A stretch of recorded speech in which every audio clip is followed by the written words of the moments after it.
Oh, konta. Let's talk about some nerdy shit.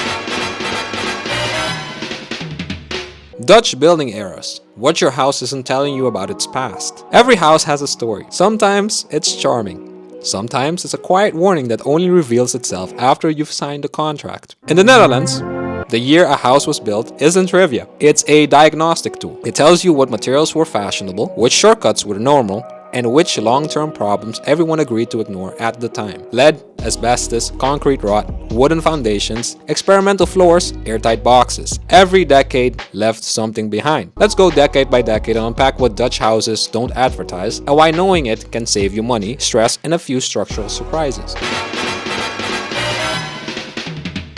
Anything built before 1960 lives firmly in the they didn't know better era. What the fuck is this?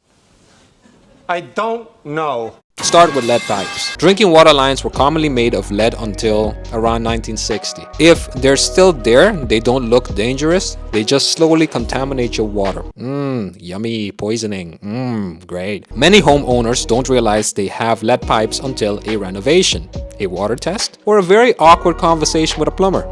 Leaky faucet? Toilet stoppage? Pipe problems? Then there's electrical wiring, cloth-wrapped cables, ceramic fuse boxes, and systems designed for a time when owning 3 appliances was considered excessive. These installations weren't unsafe then, but today they're overloaded, brittle, and a genuine fire risk. Modern safety standards were not part of the original design brief. And finally, foundations. Especially in the Western Netherlands, houses were built on wooden piles driven into wet soil. As long as the groundwater stays high, the piles stay healthy. When the water level drops, due to climate change, drainage, or construction nearby, oxygen reaches the wood. The piles rot, floors start to slope, cracks appear, doors stop closing. This isn't cosmetic. This is structural decay with a very high price tag. This is what people politely call paalrot in Dutch.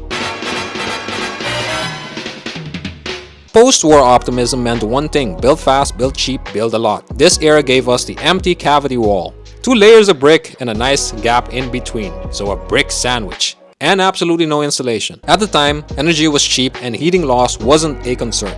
Today, unless cavity insulation was added later and added correctly, these homes leak heat constantly. If your house was built after 1975, you don't have to worry, your cavity walls are insulated. Then there's the real landmine, prefab concrete floors. Between roughly 1965 and 1983, systems like quiet tile and mantle floors were widely used, and chemical issues in the concrete reinforcement makes these floors vulnerable to concrete rot. The steel corrodes, expands, and slowly destroys the floor from the inside. The problem isn't visible until it's advanced. Tile cracks, floors feel bouncy, sometimes the damage is discovered during a renovation, sometimes during a purchase inspection. Either way, repair is expensive and unavoidable. If you're buying in this era, a dedicated floor inspection isn't paranoia, it's basic survival.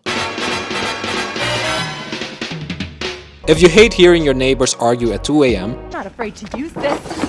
I'm not. Bob taught me. Fuck Bob! You people are not very fucking nice!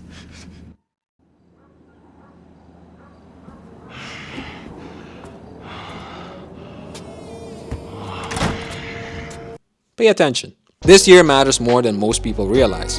Before 1982, cavity walls were anchored, physically connecting inner and outer walls, structurally fine, acoustically terrible. Sound travels straight through, voices, footsteps, arguments, televisions, and regrets. After 1982, anchorless cavity walls became standard. The separation drastically reduced sound transmission. If you value privacy, silence, or the illusion that you live alone, this is the cutoff point. Same street, same layout, completely different daily experiences.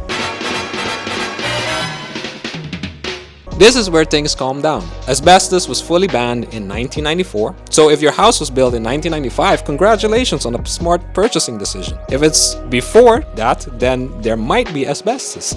Hopefully, it's the okay kind that if you leave it alone, won't kill you later. If it's not, you're kind of fucked. God damn! God Electrical standards improved, grounded outlets became mandatory throughout the house, not just in kitchens and bathrooms. Double glazing became common, mechanical ventilation appeared, sometimes basic, sometimes badly understood, but at least acknowledged. These homes aren't perfect. Insulation is modest by today's standards, ventilation systems are often neglected, but structurally and technically, they're far less dramatic. You can usually renovate without discovering something illegal, toxic, or structurally questionable every 5 minutes. This is the era of manageable problems, not existential ones.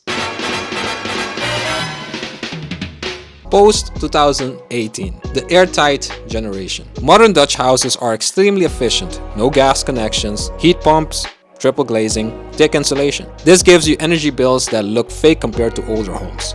But these houses come with a new dependency. Systems. Dear God. There's more. No. They're airtight by design. Fresh air doesn't sneak in through cracks anymore. It's mechanically controlled. If ventilation units aren't maintained, filters clog, moisture builds up, and condensation becomes a problem faster than in old drafty houses. Comfort now depends on maintenance discipline, not just construction quality. These homes don't forgive neglect. They perform beautifully until they don't. So before you sign that cope over inkomst, check the year. Are you buying a 1970s concrete time bomb or a post-2018 airtight capsule? Dutch houses are more than just homes. They're living records of building trends, mistakes, and innovations, each carrying hidden stories in their walls and floors. Next time you tour a house or check the deed, remember, it's not just a home, it's a time machine with a few surprises packed in. Dutch building eras. What your house isn't telling you about its past. Know your decades, inspect wisely, and maybe, just maybe, you'll avoid the unwanted surprises lurking behind the walls. That's pretty much it. If you want to watch another AEC video, just check out the channel. Also in the description, there's some useful websites to check when your house or apartment was built, so check them out. Till next time.